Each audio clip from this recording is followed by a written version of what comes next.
Labdien, cienījamās dāmas, godātie kungi! Šodien dienas biznesa sadarbībā ar Latvijas vides aizsardzības fondu projekta Aprits ekonomika uzņēmējdarbībā iespēja un konkurētspēja rīko diskusiju par veco avīžu izmantošanu jaunu izstrādājumu ražošanai, problēmām valsts politiku.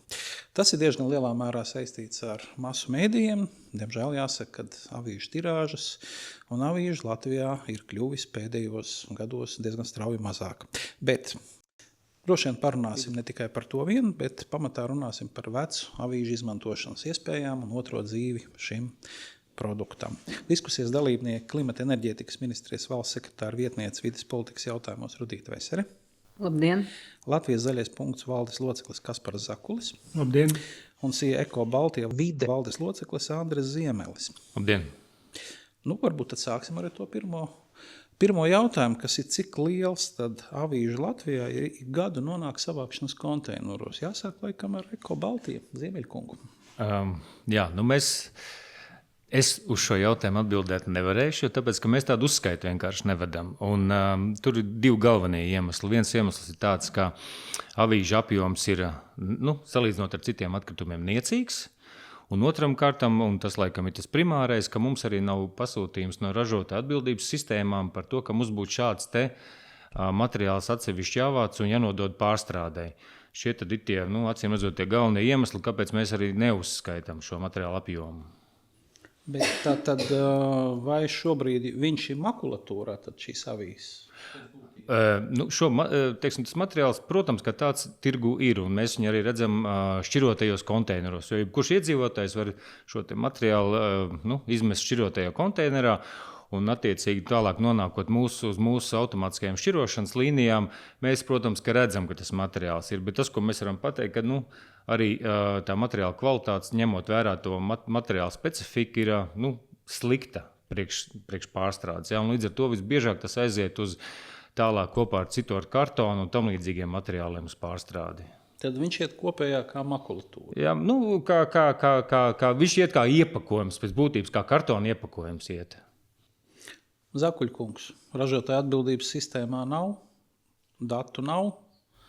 Kā jūs to redzēt, no kuras puses? Jā, te es ņēmu tālāk mākslīgo intelektu, kuru mēs jau iepriekš mazliet apspriedām. Un, īstenībā ir tā, ka tādu konkrētu datu, cik tonnās tirgu tiek pārdots. Es nerunāju par to, kas nonāk konteineros, es runāju par to, kas tiek pārdots. Ir šie te avīzes, žurnāli, bukleti, prospekti, katalogi, respektīvi drukātie materiāli. Un man bija ļoti interesanti paskatīties, kā tiek rēķināts caur tirāžām, kas tiek pārdotas, tās tiek uzskaitītas.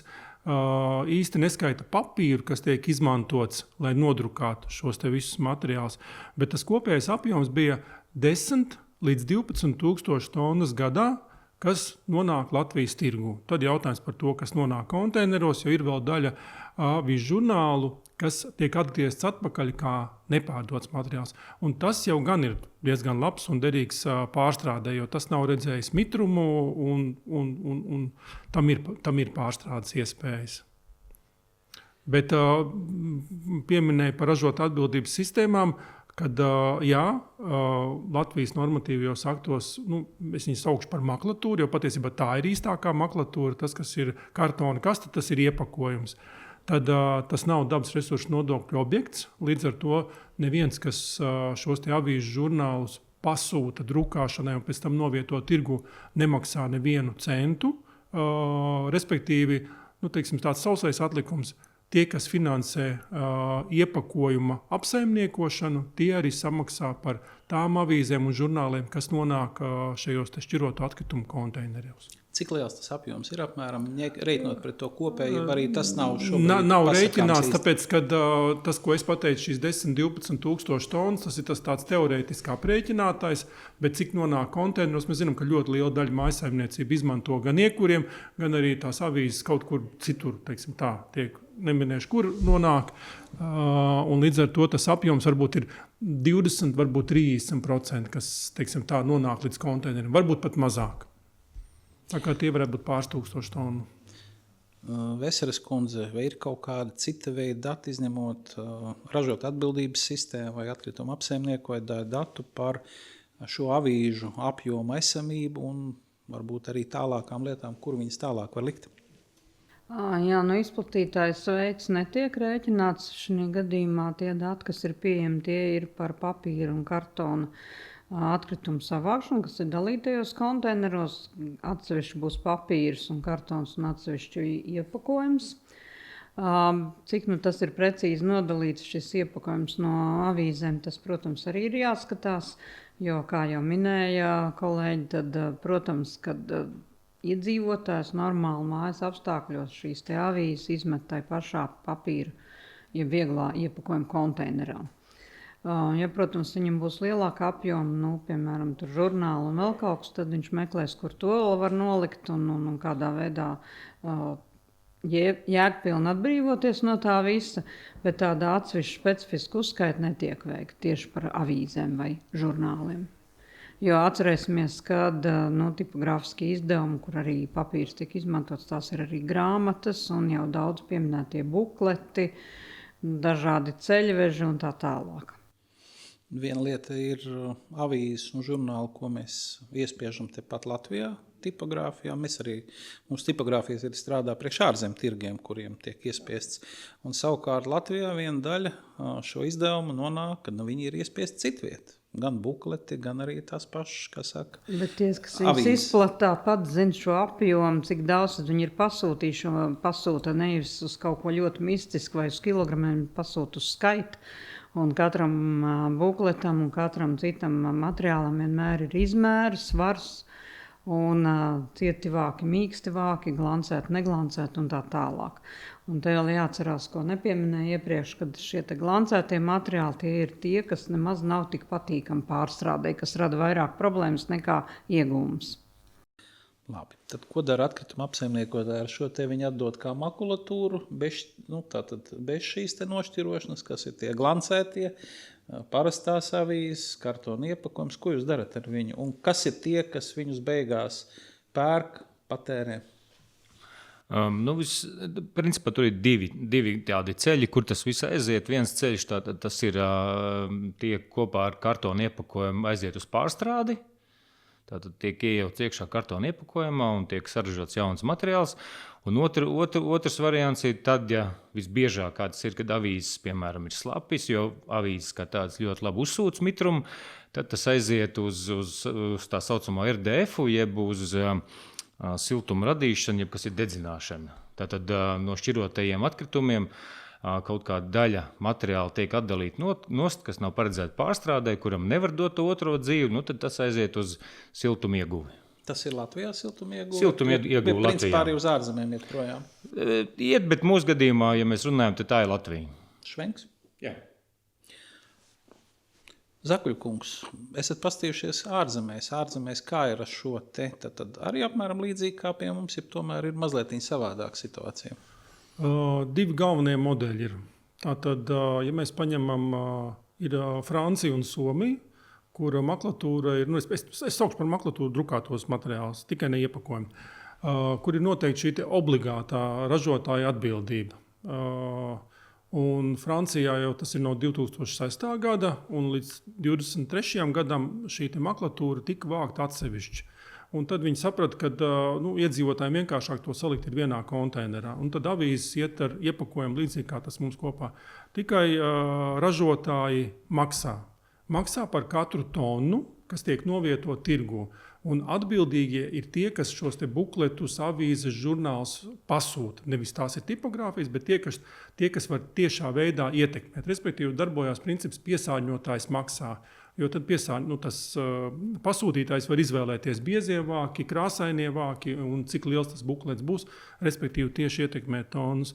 Un otrs variants ir Somija, kur atbildība ir uzlikta uz tiem, kas ražo šos te bukletus, jo to skaita ziņā ir daudz mazāk un viņus vienkāršāk ir izkontrolēt. Un tur šīs avīzes žurnāls tiek vākti atsevišķi konteineri, atsevišķi plūsma, atsevišķi uzskaita.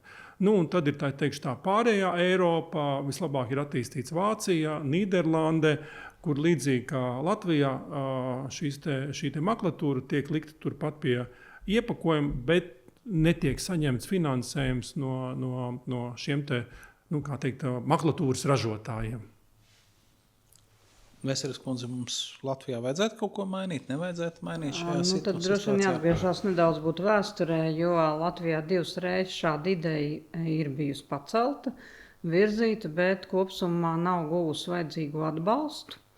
Lai šo te ražotāju atbildības sistēmu kā obligāti ieviest tieši attiecībā uz drukātajiem materiāliem, uz bukletiem, uz žurnāliem, avīzēm. Jo vienmēr tā kā tajā pusē ir bijuši argumenti, ka mēs varam izdarīt visu, lai samazinātu šādu atkritumu veidus. Mēs varam būt optimāli, mēs varam optimizēties, tātad panākt labāku rezultātu arī tāpat. Mums nav obligāti jābūt šim te nodoklim. Un gala rezultātā neviena ne otra reize šis te priekšlikums piemērot dabas resursu nodokli drukātai presē tā arī nav ticis īstenots. Nav pieņemts tāds lēmums galīgais Saeimā. Jautājums, vai šajā gadījumā, ja viņas ir atsevišķi šīs avīzes, vai viņu pārstrādes iespējas Latvijā, otrreizējas pārstrādes iespējas Latvijā, ārzemēs, ir tādas iespējas, nav? Ja, piemēram, nodot, vai arī, teiksim, šīm te kartona iepakojumiem ir viena cena un avīzēm, ja viņas ir tiešām savs, kā jūs sakiet, atbilstošs kvalitātes produkts, kas var izmantot jaunu produktu ražošanā, ka viņiem ir cita cena. Jā, tā arī ir. Arī šobrīd mēs sadarbojamies Latvijas pārstrādātāju vienu konkrēti, un mums ir pasūtījumi, piemēram, no tipogrāfijām, kur ir kaut kāda, brāķa partija vai vēl kaut kas, un tad ir kaut kāds zināms tonnas ar materiālu, kuras mēs tad attiecīgi savācam un aizvedam šim te pārstrādātājiem. Tādas situācijas ir, jā, un tās cenas ir labākas nekā, standarta iepakojumam, kas ir kartons, kur mēs sūtam, mūsu gadījumā eksportējam, piemēram, uz Lietuvu to pašu. Tad tas nozīmē, ka ekonomiskais stimuls viņas dalīt jūsu šķirošanas līnijā ir ekonomiskais stimuls. Šobrīd tas materiāls ir pārāk zemas kvalitātes un pārāk mazā apjomā, lai mēs, pielāgot savas automātiskās iekārtas tai šķirošanai. Ja varbūt kaut kāds savādāk uzstādījumi, ja varbūt kaut kas pamainās, mēs varētu to situāciju kā tādu izskatīt, bet šobrīd mēs to nedaram. Zakuļkungs.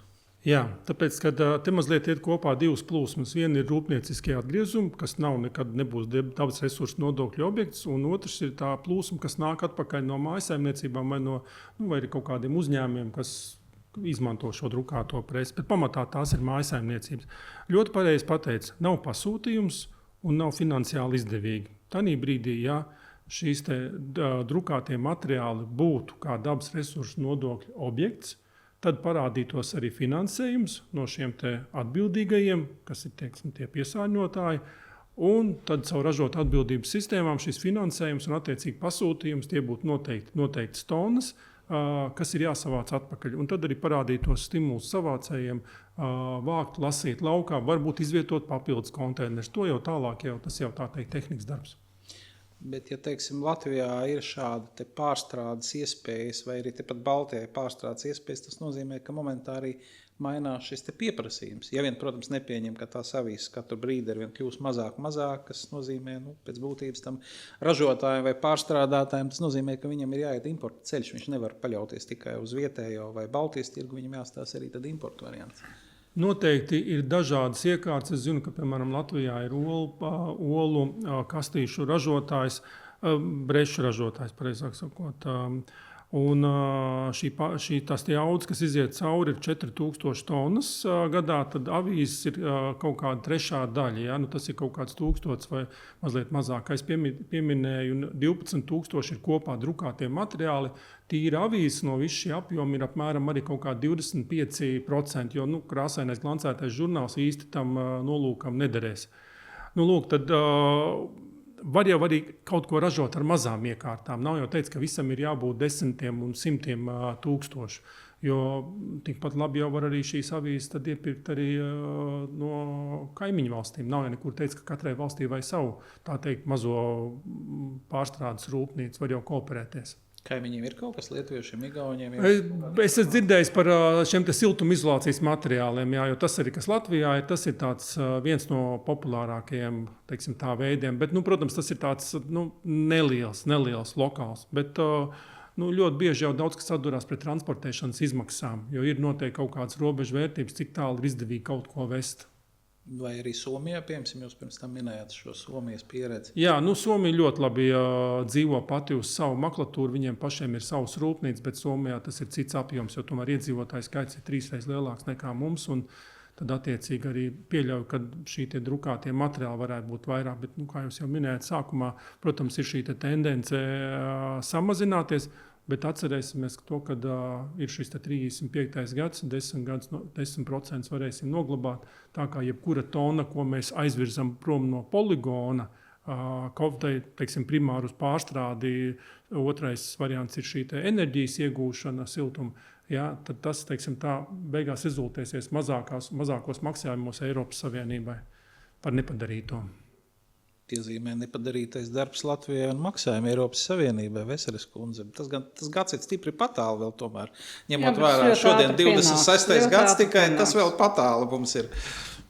Visādā ziņā tas ļoti ātri arī pienāks. Un tāpēc ir jādomā jau ļoti saulaicīgi. Un es piekrītu teiktiem, ka katrs aizvirzītais kilograms, ne tikai tonna, kas ir prom no atkrituma poligona, no apglabāšanas, pareizāk sakot, ir iegūms priekš mums visiem, bet tur, protams, varētu paskatīties arī uz otru pusi, ne tikai to, cik daudz mēs pārstrādājam, bet cik mēs radam vai neradam atkritumus.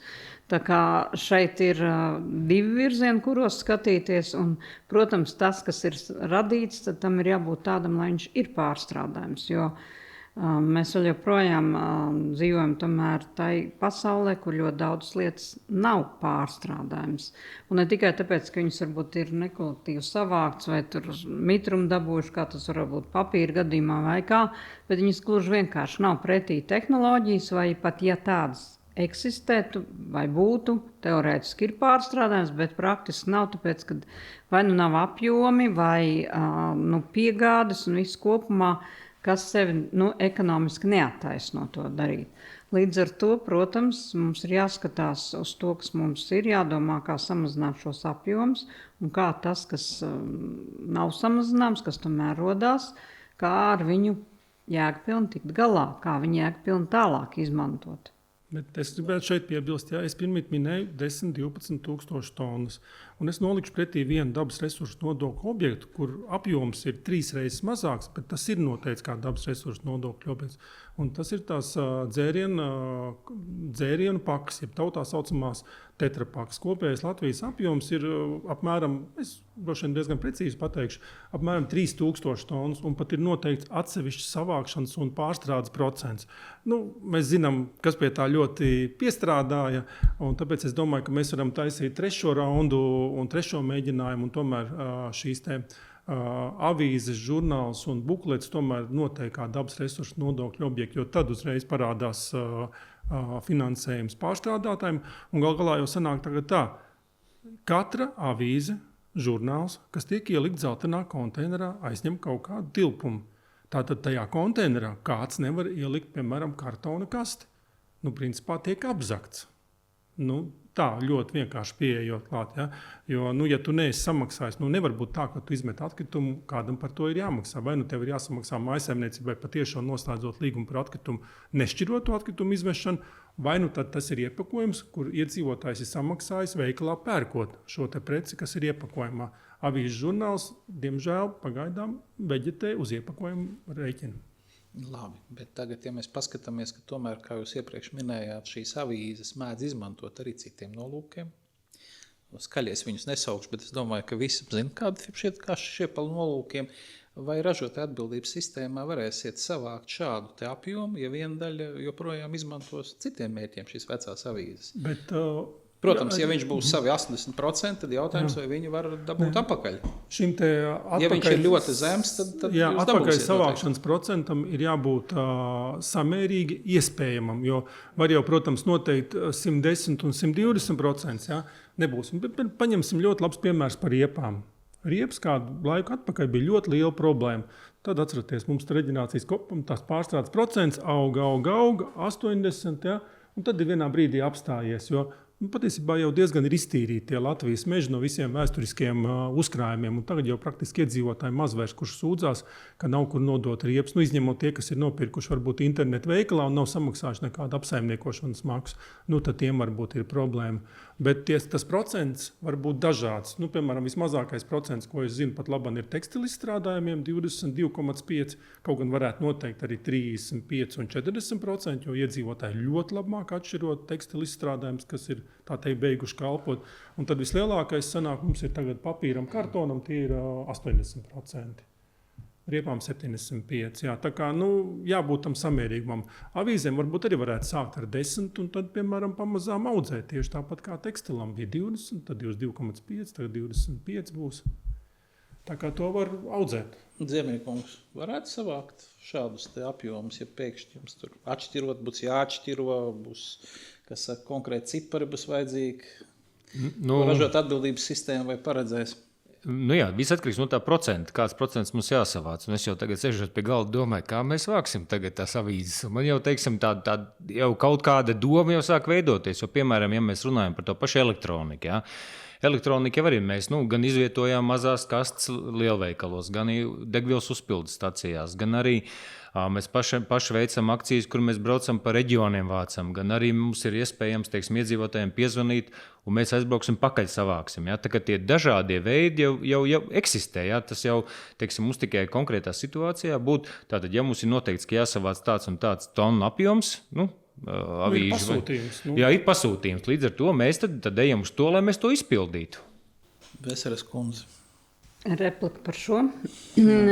Avīžu paliek mazāk, tirāžas objektīvi Par ko kļūst arī ir mazākas. stāsts. Ja mēs runājam par periodiskiem masu informācijas līdzekļiem, ja mēs skatāmies uz dažādu veikalu izdotajiem bukletiem, informēšanas materiāliem, tas ir kaut kāds blakus, un tad vēl tur virkne citādu visādas. Jā, bet arī, ja mēs paskatāmies līdz uz iedzīvotāju ieradumiem, tad tie arī ir mainījušies, un pēdējo gadu laikā arvien vairāk samazinās tas apjoms, ko cilvēki ir gatavi paņemt un lasīt un nest vēl līdzi. Viņi drīzāk apskatīsies, teiksim, vai tajā veikalā, vai informācijas turisma centrā, apskatīsies uz vietas, paskatīsies un izlasīs sev vajadzīgu un atstās un aizies tālāk.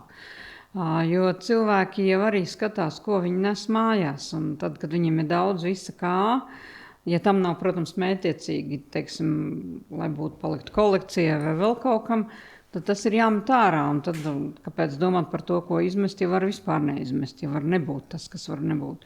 Līdz ar to ir šeit ļoti uzmanīgi jāskatās, kā tas viss mainās. Mēs jau arī dzirdējam, ka tirāžas mainās, samazinās. Cilvēki šobrīd varbūt vairāk izvēlās elektroniski arī vienu daļu lasīt, vai klausīties, radio, izmantot citas plašsaziņas līdzekļus. Un, līdz ar to, ja mēs sākam tur kaut ko piemērot, ir jābūt ļoti pārdomātam. Arī nepietiek ar to, ka mēs uzliksim kaut kādus minimālus procentus un pretī nodokli.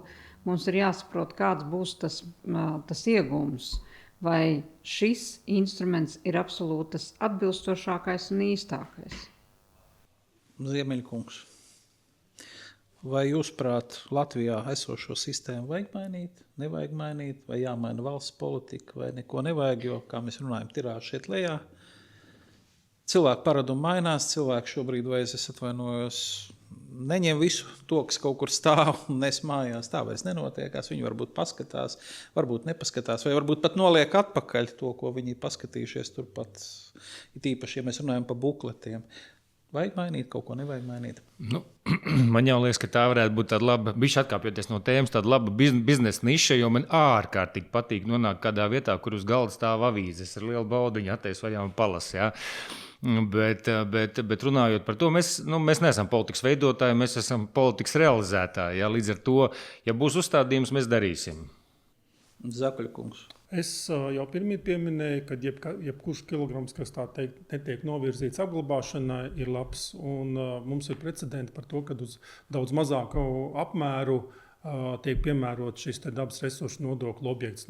Tā, ka nekad nebūs avīzes, tā droši vien nepienāks brīdis, un tas, ka nākošais gads beigsies un nebūs vairs tirāža, arī droši vien nebūs, ka es domāju, vismaz tuvākos 10 gadus, vismaz līdz tam brīdim, kad būs šis 35. gads, es domāju, ka šādu teiksim, tā ražotāju atbildību varētu piemērot. Ja pēc tam šo avīžu nebūs, tad jau nevienam galva nesāpēs. Vienkārši būs tukša ailīte DRN objekta ierakstā. Es tomēr varbūt nedaudz vēl papildināšu no citas skatu punktu un aspektu. Restīvi mēs varam, protams, uzlikt nodokli, un tas viss ir, bet ko dos savākšanas apjoms, ja būs uzlikts un būs nodoklis, jā, mēs vāksim, bet ja pa vidu būs šis materiāls, kas īstenībā nav izmantojums pārstrādē. Tad varbūt jāsāk būt pirmais solis, kā mācīt sabiedrību, varbūt ne visur meklēt to spīdīgo, spožo, glancēto, bet skatīties nedaudz piezmētāk, skatīties uz tādiem vairāk dabīgiem materiāliem un tā tālāk, lai būtu ko pārstrādāt un lai būtu tiešām reāls iegums. Un tad ir nākamais solis, kā mēs jau nonākam līdz pārstrādē. Bet varbūt tad jāsāk ar vēl vienu citu jautājumu. Varbūt jāsaprot, kas ir šeit, vai Baltijas reģiona pārstrādātājiem, kāds precīzi materiāls viņiem ir nepieciešams, un tad mēs varam skatīties uz to nākamo pusi, kāda ir valsts politika, un ko tad valsts politika prasa gan no ražotāju atbildības sistēmas, gan arī no tiem, kas reāli nodarbojušies ar savākšanu. Varbūt nav īsti pareizi pieejams. Otrādi. Tas ir jūs no otra gala sākat. Pa priekšu jāskatās, ko cilvēki patērē un kāda būs tā tendence uz priekšu. Tas tā kā, piemēram, man tēvs kādreiz strādāja par skolas direktoru, tad viņš šodien skatījās, cik bērndārzā sāk iet bērnu, jo tad viņš jau sāk rēķināt, cik pēc 7 gadiem būs viņam pirmklasnieks skolā. Un tieši tagad ir jāskatās no tā, ko cilvēki patērē, cik ir šī prese, jo, ja parādās, teiksim, no valsts puses jau regulējums, bizness piekārtosies. Rūpnīca jau vajadzēs uzcels gada laikā, ja vajadzēs aizvest uz pārstrādi, to aizvedīs 3 mēnešu laikā, kad valsts vides dienas būs izdevusi attiecīgo atļauju. Tā kā no tās puses nevar skatīties. Bizness piekārtojās daudz ātrāk nekā to izdara valsts iestādes. Labi, šis ir interesants secinājums. Bet labi, tātad vai šajā gadījumā, ja mēs skatāmies uz mūsu kaimiņu valstīm, es adresēšu šo jautājumu Veseres kundzei, kaimiņu valstīs šajā jautājumā ir kaut kāda kustība, un vai mums vajadzētu būt vienīgajiem, vai arī mums tomēr Baltijā vajadzētu visiem kaut kā kopīgi, ņemot vērā, ka tomēr šis iedzīvotāju kopējais skaits nebūtu nav liels, un iespējams, ka šīs pārstrādes jaudas diez vai būs katrā valstī, bet visticamāk būs, varbūt vienā, varbūt divās. Tad skatīties uz šo jautājumu, kā darās kaimiņi vai kāda situācija pie kaimiņiem. Pilnīgi noteikti katrā valstī nekad nebūs visām atkritumu plūsmām pārstrādes jaudas. Tas ir pilnīgi viennozīmīgi, tas sev vienkārši ekonomiski neattaisnos un nebūs pamatot. Tas, ka vajadzētu apvienoties, ņemot vērā mūsu ne tikai iedzīvotāju skaitu, bet radīto atkritumu daudzumu un arī varbūt sastāvu un vispārējo, tas, protams, ir pats optimālākais, kas var būt. Jāsaka gan uzreiz, ka tā vienošanās bieži vien tik ātri un viegli nenotiek, ir jābūt kaut kādam pamatam, ir jābūt sarunām. Un dažkārt šīs sarunas var arī būt gana ilgas un gana ilgu laiku. Tā pašā laikā, ja jau kādā no valstīm ir šīs pārstrādes jaudas, tad ir ļoti jāvērtē, vai, piemēram, uz vietas to vispār vajag darīt, vajag vēl veidot. Jo, lai būtu pārstrādes jaudas, kā jebkurai ekonomiskai vienībai, ir jābūt konstantām izejvielu plūsmām, ir jābūt pieprasījumam pēc saražotā produkta. Tātad ir pilnīgi visiem šiem aspektiem jābūt izvērtētiem, lai viņi ir ar plusu zīmi, jo nevarētu būt arī situācija, ka mēs šobrīd izveidojam rūpnīcu, kurai, pēc 3 gadiem vairs nav ko pārstrādāt. Vai ir tik niecīgi, ka tas sev neattaisno, vai nav arī pieprasījums radītajam produktam. Tā kā vērtējot, ko vajadzētu un kā vajadzētu, labāk ir jāsaliek visi šie punkti kopā. Es teiktu tā, lai nebūtu tā kā valsts iestādes tāds. Tas, kur mēs izceļamies noteikti, kur mūsu valsts tiešām ir uzskatām kā pirmrindniece, ir tekstilizstrādājums. Lietuvieši vēl tikai un igauni vispār tīstās, čamājās. Toties mums tekstilizstrādājuma sistēma jau 1,5 gadu strādā. Mēs esam 4. Eiropā, kur mēs esam ieviesuši. Mums ir klienti, kuri zvana no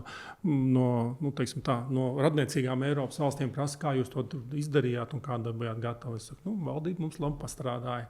Bet runājot par pārstrādes jaudām, pieminēšu atkal tā saucamās tetrapakas. Ja? Taisnība, ka nevajag katrā valstī savu rūpnīcu, jo, piemēram, tetrapakas Latvijā savāk tās nepārstrādā, jo neviens te netaisīs rūpnīcu priekš 1500 tonnas. Tetrapakas tiek ļoti labi aizvests uz tuvējo Poliju, kur tetrapaka lielais koncerns sadarbībā ar Store Enso izbūvēja pie esošas papīra pārstrādes rūpnīcas tieši tetrapaku pārstrādes cehu. Es pats tur biju, pats savām acīm pārliecinājos, ka strādā. Un tur tiek savests tetrapakas gan no Polijas, gan no visas Baltijas. Un tā jauda ir 50,000 tonnas, un viņiem vēl nav noslogota šī kapacitāte. Tā kā taisnība par to, ka nevajag katrā valstī katram materiālam pārstrādes rūpnīcu. Ziemēkungs. Jā, es tikai varu piekrist. Jo mēs izskatījām ar daudz dažādas lietas, arī daudziem citiem produktiem, tie paši elektronikai un tam līdzīgi, un tie secinājumi bieži vien tie paši ir, ka tie apjomi ne tikai Latvijā, bet visā Baltijā ir pārāk maz, lai veidot kaut kādu pārstrādes ražotni. Bet tai pašā laikā, piemēram, Latvijā ir plasmas pudeļu pārstrādes rūpnīca, kur noklāja visu Baltiju un vēl iepērk no puses pasaules, bet no ļoti daudzām valstīm. Ļoti labi, ka mums ir bijuši atsaucīgi uzņēmēji vismaz šajā jomā. Cerēsim, ka būs arī citā jomās. Jebkurā gadījumā es domāju, ka par šiem jautājumiem, acīm redzot, tuvākā laikā būs vēl kādas diskusijas, ja es pareizi saprotu. Bet šoreiz teikšu paldies diskusijas dalībniekiem. Uz tikšanos citreiz. Visu labu!